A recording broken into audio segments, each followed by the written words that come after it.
Assalamualaikum warahmatullahi wabarakatuh. Video tentang mesin tetas lagi. Kali ini kita sedikit bahas masalah rak geser sama masih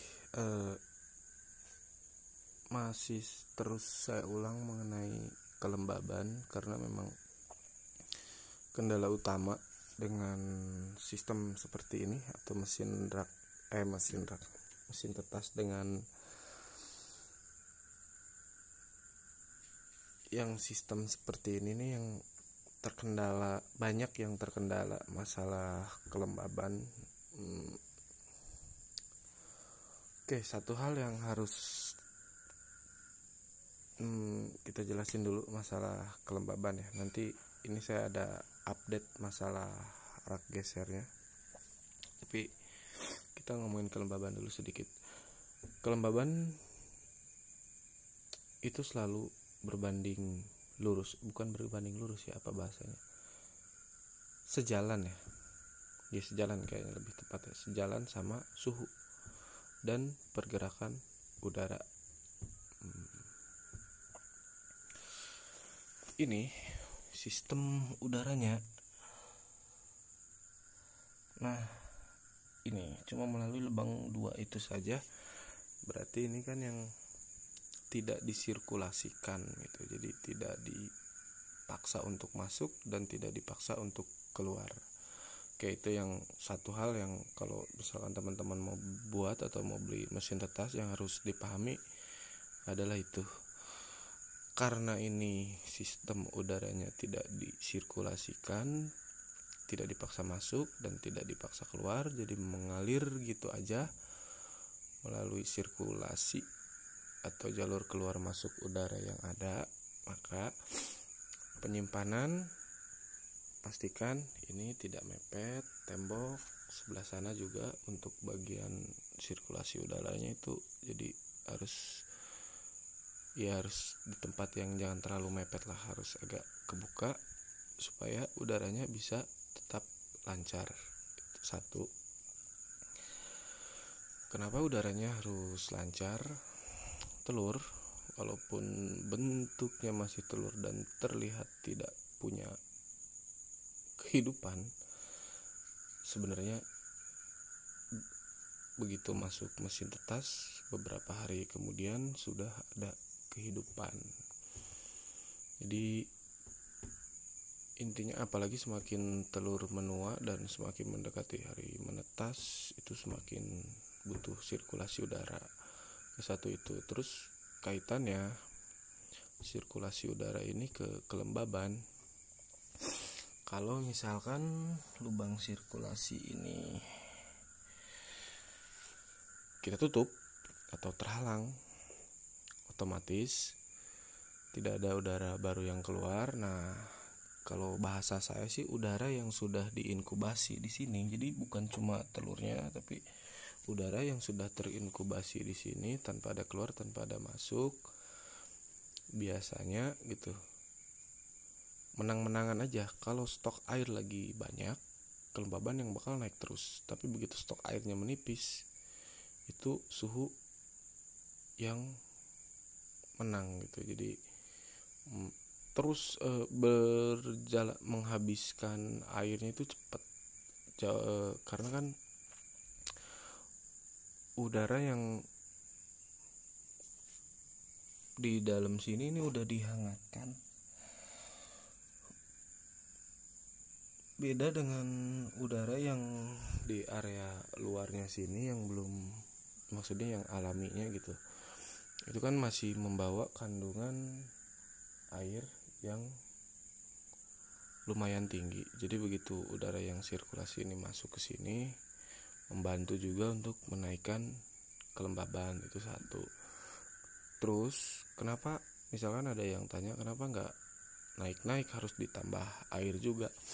Karena jawabannya ada lampu. Terus suhunya juga misalkan ini di 37, karena sudah naik, nah secara otomatis kelembaban juga turun. Nah, itu kait mengaitnya ya. Nah, begitu teman-teman. Oke, sekarang ke hal teknisnya ya, ke prakteknya. Begitu teman-teman mendapatkan atau membeli atau membuat mesin yang model dengan sistem kerja seperti ini, hal yang pertama dilakukan adalah biarkan ini menyala beberapa jam, 2-3 jam, 6 jam gak apa-apa. Karena satu, ini kan masih dingin, masih baru, semua yang di dalam sini belum tergoreng gitu, belum terinkubasi, jadi masih baru. Nah itu tujuannya kenapa harus dinyalakan beberapa jam sebelum airnya masuk. Nggak apa-apa, air masuk nggak apa-apa, tapi jangan terlalu banyak dulu ya, intinya sebelum telurnya masuk. Itu satu. Nah air masuk, kita isi setengah dulu, itu biarkan beberapa jam. Karena apa? Begitu kita masukkan bak air 1, 2, 3, 4 misalkan, terus kita lihat display penunjuk kelembaban, oh segitu. Nah itu sebenarnya bukan angka real untuk inkubasi. Biasanya angka real untuk inkubasi itu agak lambat gitu, setelah udaranya menyesuaikan setelah airnya menyesuaikan di dalam ruang ini, suhu air juga ikut naik. Nah baru kita bisa ngomongin oh ini kelembabannya berapa. Intinya itu. Jadi jangan kira kalau setting kelembaban itu seperti ini ya, setting termostat yang itu. Enggak. Kalau termostat itu sesuai dengan bohlamnya banyak, komplit semua, naik secara cepat gitu. Tapi kalau kelembaban jauh lebih lambat dan respon dari sensornya pun tidak secepat termostat. Itu bedanya gitu. Dan yang benar-benar harus diperhatikan masalah kelembaban. Terus ada sedikit info lagi, karena yang waktu itu roda untuk rak geser itu kan banyak teman-teman yang kesulitan, yang saya pakai yang kecil, yang untuk etalase yang paling kecil, banyak teman-teman yang kesulitan untuk dapat. Nah ini kebenaran sekarang saya coba dan udah saya pakai model lain, rodanya tetap lancar, kita coba ya, dan kebenaran ini jadi lagi masang keinget ada yang tanya itu, dan banyak yang ketemu jalan buntu roda itu, jadi kita coba yang ini aja ya. Ini masih acak-acakan, ntar tunggu. Oke, 4 detik.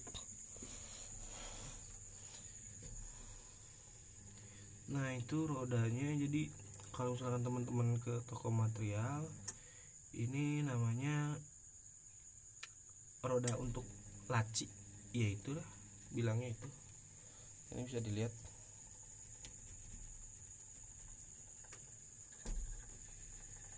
ada roda lagi di dalam sininya. Jadi si posisi rak ini, terus ada relnya double.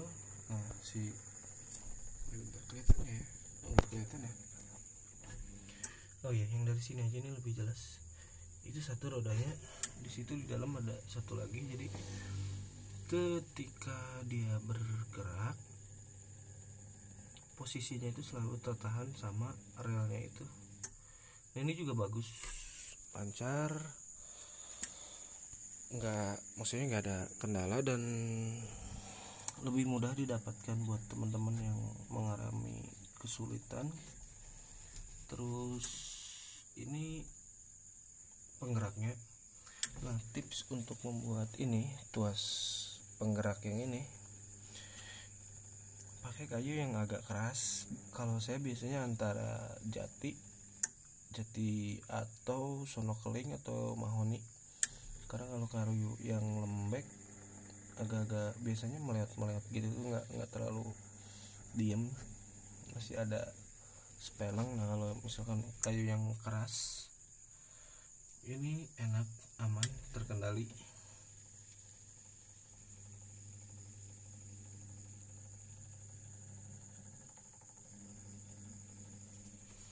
Terus kelebihan yang kedua ini masalah roda. Kalau yang dulu kan cuma pakai roda di bagian bawahnya sini, di bagian rak sini 4 titik, suka agak naik-naik. Nah kalau yang sekarang ini kan karena kejaga tuh kejaga sama relnya, dia nggak bisa kemana-mana, nggak bisa naik-naik. Jadi biasanya kalau udah lama pemakaian kan ini rada cekung ke bawah. Nah kalau ini jarak rem kawat sama ini terlalu jauh, itu biasanya si rel tuh suka nanjak gitu tuh, suka ngangkat, dan biasanya jadi acak-acakan posisi telurnya. Itu salah satu nilai plusnya juga dari roda yang untuk laci ini. Dan dari segi gerakan sih sama, halus, karena namanya pakai roda ya, beda dengan yang banyak yang teman-teman yang macet tuh karena nggak pakai roda.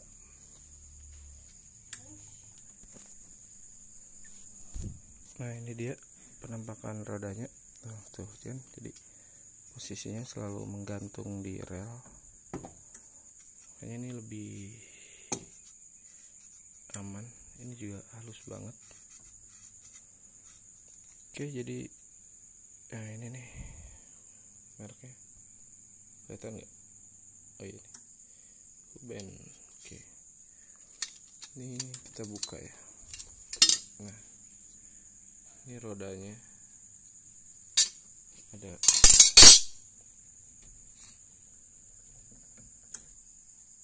dua. Oke ya, segitu aja tentang mesin tetas kali ini, semoga bermanfaat. Assalamualaikum warahmatullahi wabarakatuh.